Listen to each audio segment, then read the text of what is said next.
Molecular basis of inheritance എന്ന് പറയുന്ന ഈ ചാപ്റ്ററിൽ നമ്മൾ തൊട്ട് മുമ്പ് പഠിച്ചത് സെൻട്രൽ ഡോഗ്മയാണ്. അഥവാ DNA ട്രാൻസ്ക്രിപ്ഷൻ നടന്ന് mRNA ഉണ്ടാവും, mRNA ട്രാൻസ്ലേഷൻ നടന്ന് പ്രോട്ടീൻ ഉണ്ടാവും. അതാണ് സെൻട്രൽ ഡോഗ്മ എന്ന് അറിയപ്പെടുന്നത്. ഈ സെൻട്രൽ ഡോഗ്മയാണ് ജീൻ എക്സ്പ്രഷൻ.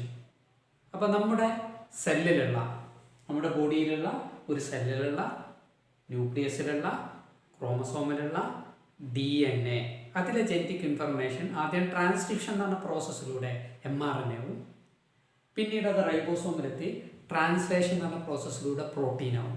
അങ്ങനെ പ്രോട്ടീൻ സിന്തസിസ് ചെയ്യുന്ന പ്രോസസ്സിനെയാണ് ജീൻ എക്സ്പ്രഷൻ എന്ന് പറയാം. ഈ ജീൻ എക്സ്പ്രഷൻ നടന്നാലാണ് നമ്മുടെ ബോഡിയിലെ മെറ്റബോളിസം നടക്കുക. ഒരു ചെറിയൊരു എക്സാമ്പിൾ കാണിക്കാം. അപ്പോൾ നമ്മുടെ സെല്ലിൻ്റെ ഉള്ളിലുള്ള ന്യൂക്ലിയസ്, ന്യൂക്ലിയസിൻ്റെ ഉള്ളിലുള്ള ക്രോമസോം, ക്രോമസോമിലുള്ള DNA. ആ DNAയിൽ ക്യാപിറ്റൽ H എന്ന് നമ്മൾ സൂചിപ്പിക്കുന്ന ഒരു ജീനുണ്ട്. അതിനെ ട്രാൻസിഷൻ നടന്ന് അതിൽ നിന്ന് mRNA ഉണ്ടാവും. ആ mRNA ന്യൂക്ലിയസിൽ നിന്ന് ട്രാൻസ്പോർട്ട് ചെയ്ത് റൈബോസോമിലെത്തും. അവിടെ വെച്ച് അതിന് ട്രാൻസ്ലേഷൻ നടന്ന് അതിൽ നിന്ന് പ്രോട്ടീൻ ഉണ്ടാവും. ആ പ്രോട്ടീന് ബ്ലഡിലേക്ക് എത്തും. ആ പ്രോട്ടീനാണ് ബ്ലഡ് ക്ലോട്ട് ചെയ്യാൻ സഹായിക്കുന്നത്.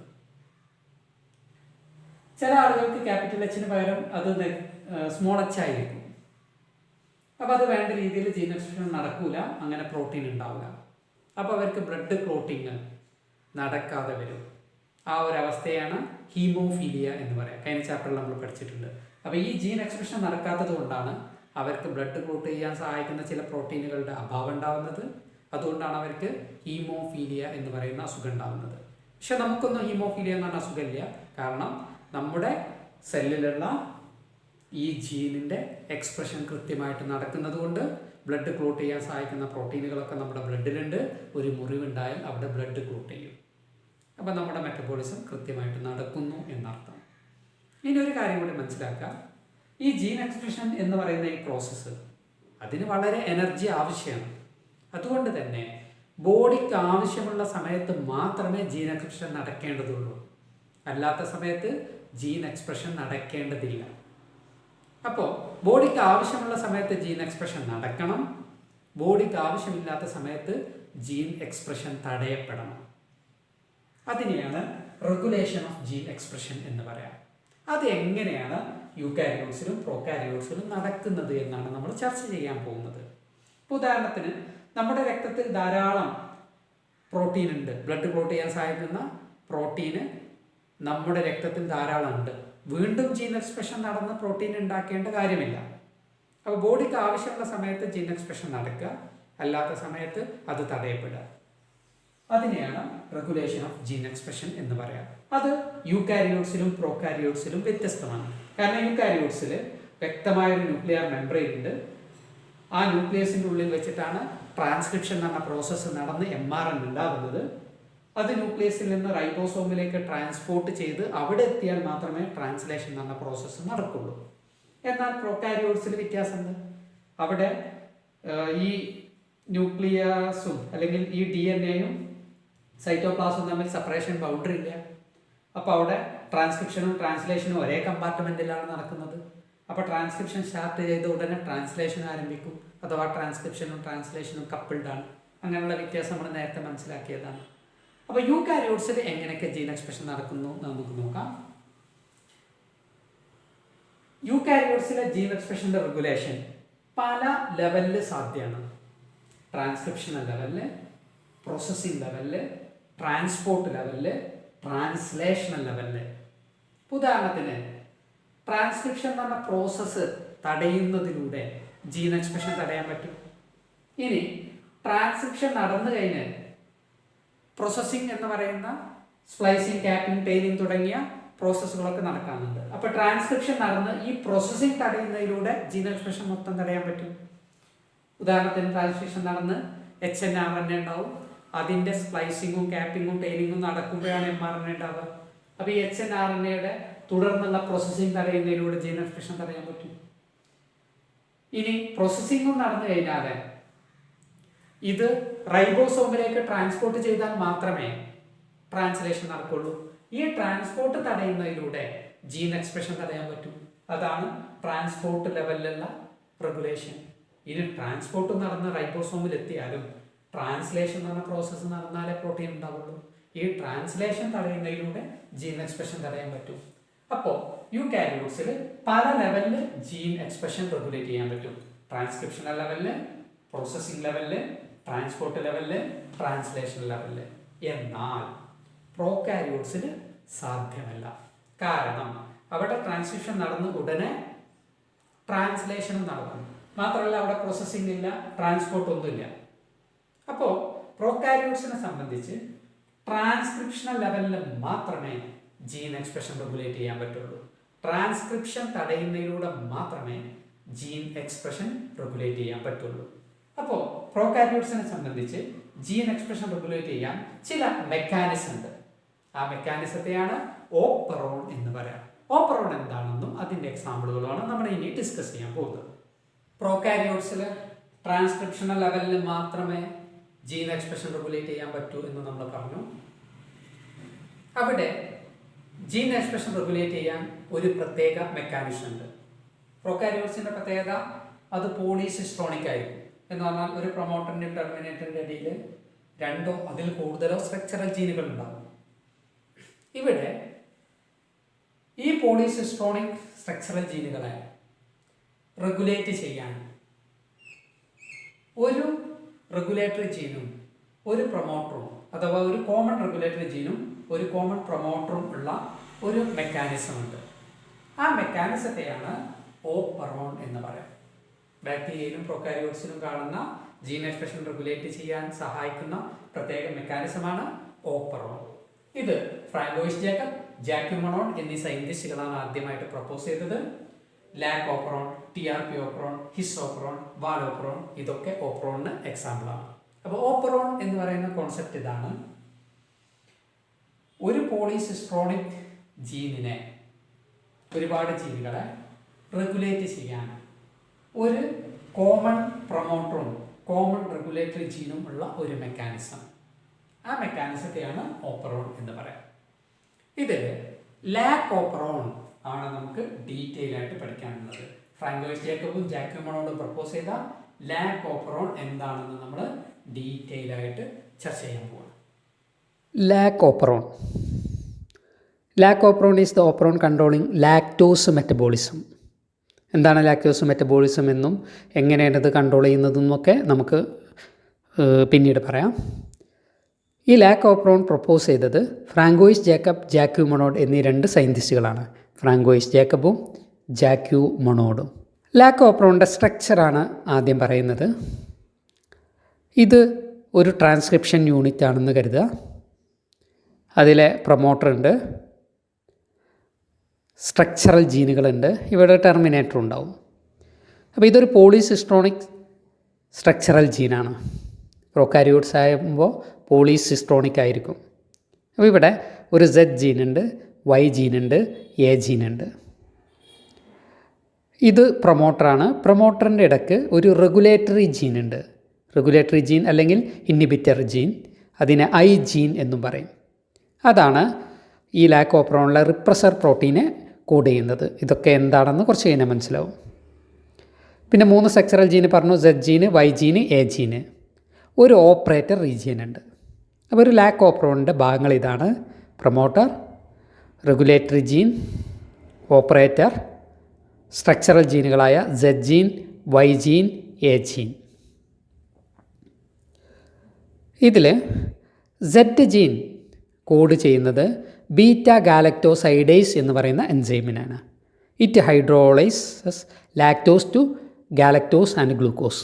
ലാക്ടോസിനെ ഗ്ലൂക്കോസും ഗാലക്ടോസും ആക്കി മാറ്റുക എന്നുള്ളതാണ് ബീറ്റ ഗാലക്ടോസൈഡേസ് എന്ന് പറഞ്ഞ എൻസൈമിൻ്റെ ഫംഗ്ഷൻ. അതെങ്ങനെയെന്നുള്ളത് ഇതിന് പിന്നാലെ എക്സ്പ്ലെയിൻ ചെയ്ത് തരാം. Y ജീൻ എന്ന് പറഞ്ഞാൽ പെർമിയേസ് എന്ന് പറഞ്ഞ എൻസൈമിനെയാണ് കോഡ് ചെയ്യുന്നത്. It increases permeability of the cells to beta galactosidase.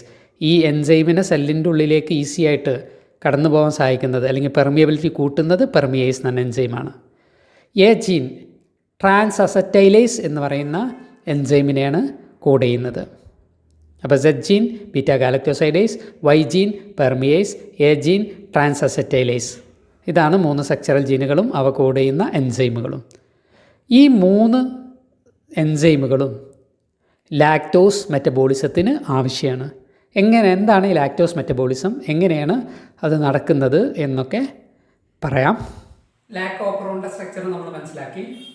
അതിൽ സെഡ് ജീൻ പ്രൊഡ്യൂസ് ചെയ്യുന്ന എൻസൈമാണ് ബീറ്റാ ഗാലക്ടോസൈഡേസ്, ഇതിനെ ബീറ്റാ ഗാൽ എന്ന് പറയും. വൈ ജീൻ പ്രൊഡ്യൂസ് ചെയ്യുന്നതാണ് പെർമിയേസ്, എ ജീൻ പ്രൊഡ്യൂസ് ചെയ്യുന്നതാണ് ട്രാൻസ് അസറ്റൈലേസ്. ഇനി ഈ എൻസൈമുകളുടെ എല്ലാം പ്രൊഡക്ഷനെ റെഗുലേറ്റ് ചെയ്യാൻ അവിടെ ഒരു കോമൺ റെഗുലേറ്ററി ജീനും പ്രൊമോട്ടറൊക്കെ ഉണ്ട് നമ്മൾ പറഞ്ഞു. അതിന് മുമ്പ് നമ്മൾ മനസ്സിലാക്കുക, ബാക്ടീരിയ നമ്മൾ കൾച്ചർ മീഡിയത്തിലാണ് വളർത്തുന്നത്.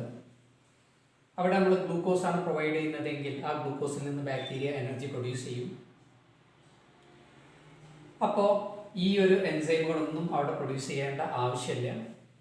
എന്നാൽ ബാക്ടീരിയക്ക് നമ്മൾ ലാക്ടോസ് ആണ് പ്രൊവൈഡ് ചെയ്യുന്നതെങ്കിൽ, മിൽക്ക് ഷുഗറായ ലാക്ടോസ് ആണ് പ്രൊവൈഡ് ചെയ്യുന്നത് എങ്കിൽ ആ ലാക്ടോസിനെ ഗ്ലൂക്കോസും ഗാലക്ടോസും ആയി കൺവെർട്ട് ചെയ്യണം, വിഘടിപ്പിക്കണം. ലാക്ടോസിന് ഹൈഡ്രോളിസിസ് നടത്തി ഗ്ലൂക്കോസും ഗാലക്ടോസും ആക്കി മാറ്റണം. എന്നിട്ട് ഈ ഗ്ലൂക്കോസിൽ നിന്നും ഗാലക്ടോസിൽ നിന്നൊക്കെയാണ് അത് എനർജി പ്രൊഡ്യൂസ് ചെയ്യുക. ഈ ലാക്ടോസിനെ ഗ്ലൂക്കോസും ഗാലക്ടോസും ആക്കി മാറ്റാൻ സഹായിക്കുന്ന എൻസൈമുകളാണ് beta galactosidase, permease, trans acetylase തുടങ്ങിയവ. കാരണം ബീറ്റാ ഗാലക്ടോസൈഡേസ് ആണ് ഇതിനെ ഹൈഡ്രോളിസിസ് നടത്താൻ സഹായിക്കുന്നത്. ഈ എൻസൈമിൻ്റെയും ലാക്ടോസിൻ്റെയും ഒക്കെ സെല്ലിലേക്കുള്ള പെർമിയബിലിറ്റി കൂട്ടുന്നത് പെർമിയേസ് ആണ്. ട്രാൻസ് അസറ്റൈലേസ് എന്ന എൻസൈം ഉണ്ടെങ്കിലും മാത്രമേ ഈ മെറ്റബോളിസം നടക്കുള്ളൂ. അപ്പോൾ ബാക്ടീരിയക്ക് നമ്മൾ ലാക്ടോസ് ആണ് പ്രൊവൈഡ് ചെയ്യുന്നത് എങ്കിൽ അവിടെ ജീൻ എക്സ്പ്രഷൻ നടന്ന് ഈ എൻസൈമുകളൊക്കെ ഉണ്ടാവണം. എങ്കിൽ മാത്രമേ ലാക്ടോസിനെ വിഘടിപ്പിച്ച് ഗ്ലൂക്കോസും ഗാലക്ടോസും ആക്കി മാറ്റാൻ പറ്റുള്ളൂ, എനർജി പ്രൊഡ്യൂസ് ചെയ്യാൻ പറ്റുള്ളൂ.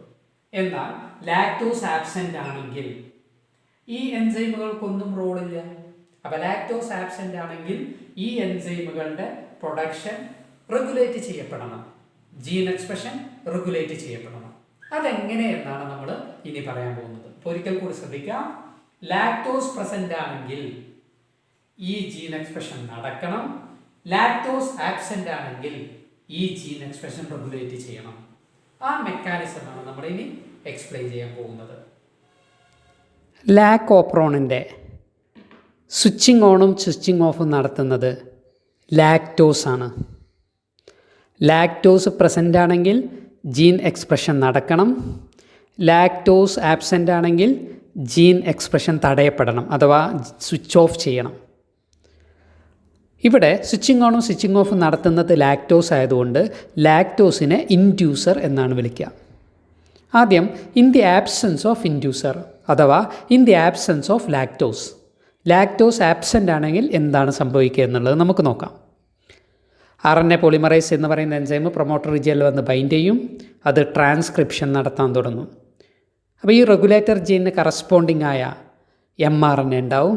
ഉടനെ ട്രാൻസ്ലേഷൻ നടന്ന് അതിൽ നിന്നും പ്രോട്ടീൻ ഉണ്ടാവും. ആ പ്രോട്ടീന് റിപ്രസർ പ്രോട്ടീൻ എന്നാണ് പറയുക. ഈ റിപ്രസർ പ്രോട്ടീൻ ഉടനെ പോയി ഓപ്പറേറ്റർ റീജിയനിൽ ബൈൻഡ് ചെയ്യും. റിപ്രസർ പ്രോട്ടീൻ ഓപ്പറേറ്റർ റീജിയനിൽ ബൈൻഡ് ചെയ്താൽ RNA പോളിമറൈസിന് തുടർന്ന് അങ്ങോട്ട് ട്രാൻസ്ക്രിപ്ഷൻ നടത്താൻ പറ്റില്ല. അപ്പോൾ ഇതിൽ നിന്ന് mRNA ഉണ്ടാവില്ല, ട്രാൻസ്ലേഷൻ നടന്ന് പ്രോട്ടീൻ ഉണ്ടാവില്ല. അഥവാ ഇവിടെ ജീൻ എക്സ്പ്രഷൻ റെഗുലേറ്റ് ചെയ്യപ്പെട്ടു. കാരണം ഇവിടെ ലാക്ടോസ് ആബ്സെൻ്റ് ആണ്. അപ്പോൾ ഈ എൻസൈമുകൾ ഉണ്ടാവേണ്ട കാര്യമില്ല. അതുകൊണ്ട് ഈ ജീൻ എക്സ്പ്രഷൻ തടയപ്പെട്ടു. ഇനി in the presence of lactose, ലാക്ടോസിൻ്റെ പ്രസൻസിൽ എന്താണ് സംഭവിക്കുന്നത് എന്ന് നോക്കാം. ലാക്ടോസ് പ്രസൻ്റ് ആണ് എങ്കിൽ പതിവ് പോലെ RNA പോളിമറൈസ് പ്രൊമോട്ടർ റീജിയനിൽ വന്ന് ബൈൻഡ് ചെയ്യും. അത് തുടർന്ന് അങ്ങോട്ട് ട്രാൻസ്ക്രിപ്ഷൻ നടത്താൻ തുടങ്ങും. ഈ റെഗുലേറ്റർ ജീനിന് കറസ്പോണ്ടിങ് ആയ mRNA ഉണ്ടാവും. അതിൽ നിന്ന് ട്രാൻസ്ലേഷൻ നടന്ന് റിപ്രസർ പ്രോട്ടീൻ ഉണ്ടാവും. റിപ്രസർ പ്രോട്ടീൻ ഉണ്ടായാൽ ഇവിടെയുള്ള ലാക്ടോസും റിപ്രസർ പ്രോട്ടീനും തമ്മിൽ ഇൻ്ററാക്ട് ചെയ്യും. ലാക്ടോസുമായിട്ടുള്ള ഇൻട്രാക്ഷൻ്റെ ഫലമായി റിപ്രസർ പ്രോട്ടീൻ ഇനാക്റ്റീവ് ആവും. ഇനാക്റ്റീവായ റിപ്രസർ പ്രോട്ടീന് ഓപ്പറേറ്റർ റീജിയനിൽ പോയി ബൈൻഡ് ചെയ്യാൻ പറ്റില്ല. അപ്പോൾ RNA പോളിമറൈസിന് തുടർന്നും അങ്ങോട്ട് ട്രാൻസ്ക്രിപ്ഷൻ നടത്താൻ പറ്റും. അതിൻ്റെ ഫലമായി Z ജീനിൽ നിന്നും Y ജീനിൽ നിന്നും A ജീനിൽ നിന്നും കറസ്പോണ്ടിങ് ആയ mRNA ഉണ്ടാവും. അതിൽ നിന്ന് ട്രാൻസ്ലേഷൻ നടന്ന് പ്രോട്ടീൻ അല്ലെങ്കിൽ എൻസൈമുകൾ ഉണ്ടാവും. Z ജീനിൽ നിന്ന് ബീറ്റ ഗാലക്ടോസൈഡേസ്, Y ജീനിൽ നിന്ന് പെർമിയേസ്, A ജീനിൽ നിന്ന് ട്രാൻസസെറ്റൈലേസ്. ഈ 3 എൻസൈമുകളും ലാക്ടോസ് മെറ്റബോളിസത്തിൽ ഇൻവോൾവഡ് ആവും. അഥവാ ലാക്ടോസിനെ ഗ്ലൂക്കോസും ഗാലക്ടോസും ആക്കി മാറ്റും. അപ്പോൾ ലാക്ടോസ് പ്രസൻ്റ് ആണെങ്കിൽ ഈ എൻസൈമുകൾ ഉണ്ടാവണം. ആ എൻസൈമുകൾ ലാക്ടോസിനെ വിഘടിപ്പിച്ച് ഗ്ലൂക്കോസും ഗാലക്ടോസും ആക്കണം. അതുകൊണ്ട് ഇവിടെ ജീൻ എക്സ്പ്രഷൻ നടക്കണം. ലാക്ടോസ് ആബ്സെൻ്റ് ആണെങ്കിൽ ഈ എൻസൈമുകൾ ഉണ്ടാവേണ്ട കാര്യമില്ല. അപ്പോൾ ജീൻ എക്സ്പ്രഷൻ റെഗുലേറ്റ് ചെയ്യപ്പെടും, അഥവാ സ്വിച്ച് ഓഫ് ചെയ്യപ്പെടും. ഇവിടെ ലാക്ടോസ് പ്രസൻ്റ് ആണെങ്കിൽ ജീൻ എക്സ്പ്രഷൻ നടക്കും. ലാക്ടോസ് ആബ്സെൻ്റ് ആണെങ്കിലാണ് ജീൻ എക്സ്പ്രഷൻ തടയപ്പെടുന്നത്. അതുകൊണ്ട് ലാക് ഓപ്പറോൺ എന്നുള്ളത് ഒരു നെഗറ്റീവ് റെഗുലേഷന് എക്സാമ്പിളാണ്. ഇത് എക്സാമിനെ സംബന്ധിച്ച് വളരെ ഇമ്പോർട്ടൻ്റ് ആണ്. In the presence of inducer എന്ന് പറയുന്ന ചിത്രം, in the absence of inducer എന്ന് പറയുന്ന ചിത്രം നന്നായിട്ട് മനസ്സിലാക്കുക. ഈ ചാപ്റ്ററിൽ നമുക്കിനി പഠിക്കാനുള്ളത് ഹ്യൂമൻ ജീനോം പ്രോജക്റ്റാണ്. ഹ്യൂമൻ ജീനോം പ്രോജക്റ്റിൻ്റെ ഷോർട്ട് ഫോമാണ് HGP, human genome project. Human genome project എന്ന് പറഞ്ഞാൽ to find out the complete DNA sequences of human genome. Human ജീനോമിലെ കംപ്ലീറ്റ് DNA സീക്വൻസസ് എന്താണെന്ന് കണ്ടെത്താനുള്ള ഒരു വലിയൊരു പ്രോജക്റ്റാണ് ഹ്യൂമൻ ജീനോം പ്രോജക്റ്റ്. ഇപ്പോൾ ഹ്യൂമൻ ജീനോം എന്ന് പറഞ്ഞാൽ 3.3 × 10⁹ ബേസ് പേഴ്സ് ഉണ്ട്. ഹാപ്ലോയിഡ് DNA ആണെങ്കിൽ, ഡിപ്ലോയിഡ് ആണെങ്കിൽ 6.6 × 10⁹ ബേസ് പേഴ്സ് ഉണ്ട്. ഇത്രയും ബേസ് പേഴ്സ് ഏതാണെന്ന് കണ്ടെത്താനുള്ള പ്രോജക്റ്റാണ് ഹ്യൂമൻ ജീനോം പ്രോജക്റ്റ്. ഇത് ഒരു 13-year പ്രോജക്റ്റാണ്. 1990 ആരംഭിച്ച് 2003 ഇത് അവസാനിച്ചത്. ഏകദേശം $9 ബില്യൺ ആണ് ഇതിൻ്റെ എസ്റ്റിമേറ്റഡ് കോസ്റ്റ്. ഇത് department of energy and national institute of health US-ഉം വെൽക്കം ട്രസ്റ്റ് UK-യും ഇങ്ങനെ പല രാജ്യങ്ങൾ സഹകരിച്ചിട്ടുകൊണ്ടാണ് ഈ ഒരു വലിയ പ്രോജക്റ്റ് ആരംഭിച്ചിട്ടുള്ളത്. ബയോ ഇൻഫർമാറ്റിക്സിൻ്റെ സഹായത്തോടെയാണ് ഈ പ്രോജക്റ്റ് മുന്നോട്ട് പോയിട്ടുള്ളത്. ബയോ ഇൻഫർമാറ്റിക്സ് എന്ന് പറഞ്ഞാൽ application of computer knowledge in the biological science. കമ്പ്യൂട്ടറിലുള്ള സാങ്കേതിക വിവരങ്ങൾ ബയോളജിയിൽ അപ്ലൈ ചെയ്യുന്ന ശാസ്ത്രശാഖയ്ക്കാണ് ബയോ ഇൻഫർമാറ്റിക്സ് എന്ന് പറയുക.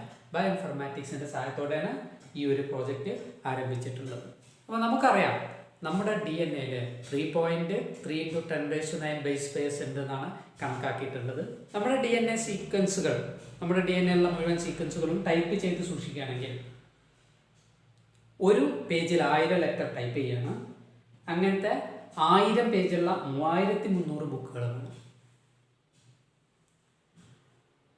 ഇങ്ങനെ ടൈപ്പ് ചെയ്ത് വെച്ചാലും അത് റെഫർ ചെയ്യാനും അതുപയോഗിച്ച് കൂടുതൽ കാര്യങ്ങൾ ചെയ്യാനും ഒക്കെ വളരെ ബുദ്ധിമുട്ടായിരിക്കും.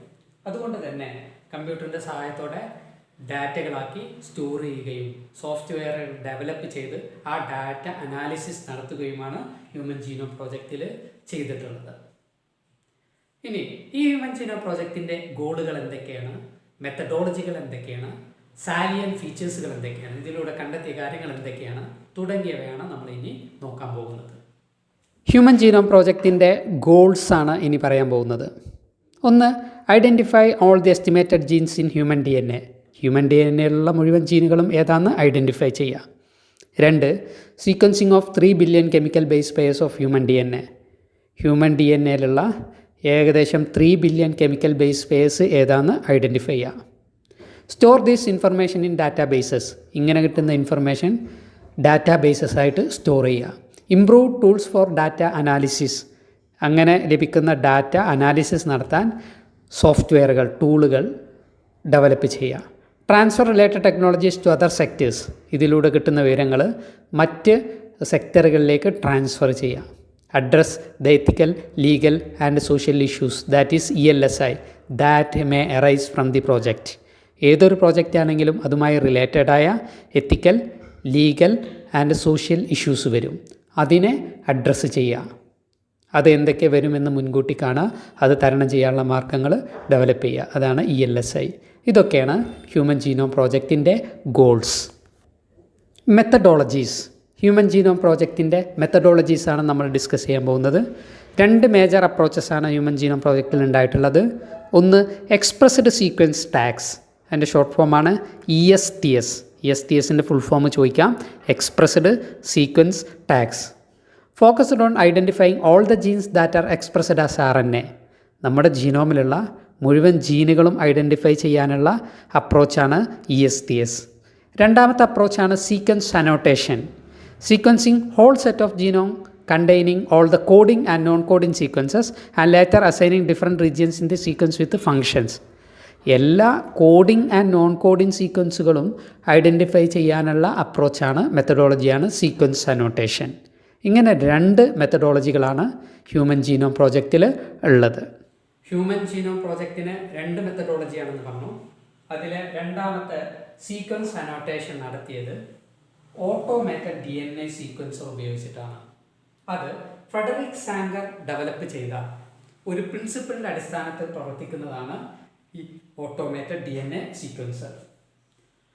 ഈ സീക്വൻസ് അനോട്ടേഷന് അവരുപയോഗിച്ച വെക്ടേഴ്സാണ് BAC, YAC. BACയുടെ full form bacterial artificial chromosome, YACയുടെ full form yeast artificial chromosome. Salient features of human genome നമ്മളിനി ഡിസ്കസ് ചെയ്യാൻ പോകുന്നത് ഇതാണ്. First, human genome contains 3164.7 million nucleotide bases. Human ജീനോമിൽ 3164.7 മില്യൺ ന്യൂക്ലിയോടൈഡ് ബേസസ് ഉണ്ട് എന്ന് ഈ പ്രോജക്റ്റിലൂടെ കണ്ടെത്തി.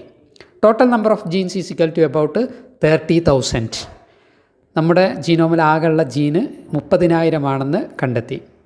Average gene consist of 3,000 bases, but sizes vary.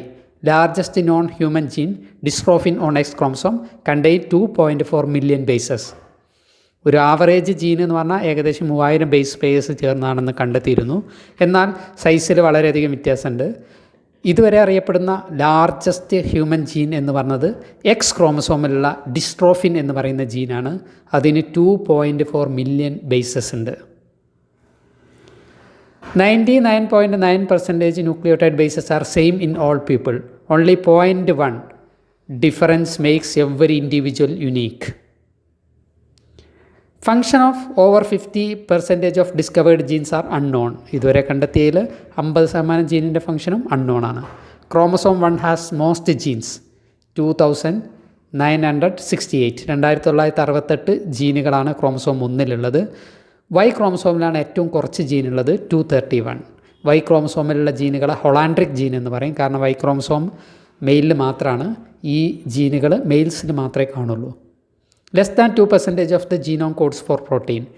ഏകദേശം 2% താഴെ മാത്രമാണ് പ്രോട്ടീനായിട്ട് കോഡ് ചെയ്യുന്നത്. Very large portion of human genome is made up of repeated or repetitive sequences. നമ്മുടെ ഹ്യൂമൻ ജീനോമിലെ വളരെ വലിയൊരു ഭാഗം റിപ്പീറ്റഡ് സീക്വൻസുകളാണ്. That is known as repetitive sequence. ഇതാണ് DNA ഫിംഗർ പ്രിൻറ്റിങ്ങിൻ്റെ ഒരു ബേസിസ് ആയിട്ട് വരുന്നത്. ആ ഒരു സമയത്ത് നമ്മളത് ഒന്നുകൂടി പറയും. About 1.4 million locations have single base DNA differences. They are called SNPs, single nucleotide polymorphism.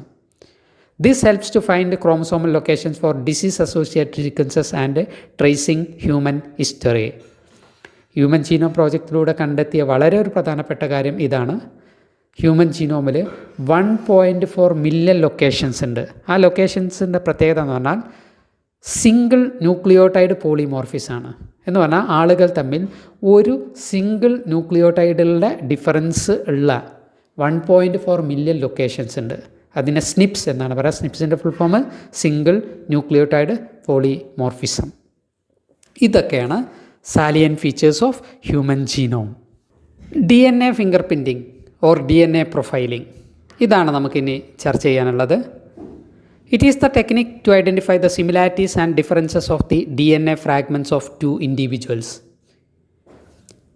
D N A ഫ്രാഗ്മെൻസിലെ രണ്ട് ഇൻഡിവിജ്വൽസിൻ്റെ ഡി എൻ എ ഫ്രാഗ്മെൻസിലെ സിമിലാരിറ്റിയും ഡിസിമിലാരിറ്റിയും ഐഡൻറ്റിഫൈ ചെയ്യുന്ന ടെക്നിക്കാണ് D N A fingerprinting. ഇതിനെ ഡി എൻ എ പ്രൊഫൈലിംഗ് എന്ന് പറയും, ഡി എൻ എ ടെസ്റ്റിംഗ് എന്ന് പറയും. നിങ്ങളൊക്കെ ഇഷ്ടം പോലെ കേട്ടിട്ടുണ്ടാവും ഡി എൻ എ ടെസ്റ്റിന് വിധേയമാക്കി എന്നൊക്കെ. ഈ D N A finger printing എന്ന ടെക്നിക്ക് പ്രപ്പോസ് ചെയ്തത്, ഡെവലപ്പ് ചെയ്തത് അലക് ജെഫ്രിയാണ് ഇൻ 1985. ഇതാണ് അലക് ജെഫ്രി. അദ്ദേഹം 1985 D N A fingerprinting എന്ന് പറയുന്ന ടെക്നോളജി ഡെവലപ്പ് ചെയ്തത്. ഹ്യൂമൻ ജീനോം പ്രോജക്റ്റിലെ സാലിയൻ ഫീച്ചേഴ്സ് പഠിച്ചപ്പോൾ നമ്മൾ മനസ്സിലാക്കി നമ്മുടെ ജീനോമിൽ ധാരാളം റെപ്പിറ്റേറ്റീവ് സീക്വൻസുകളുണ്ട്.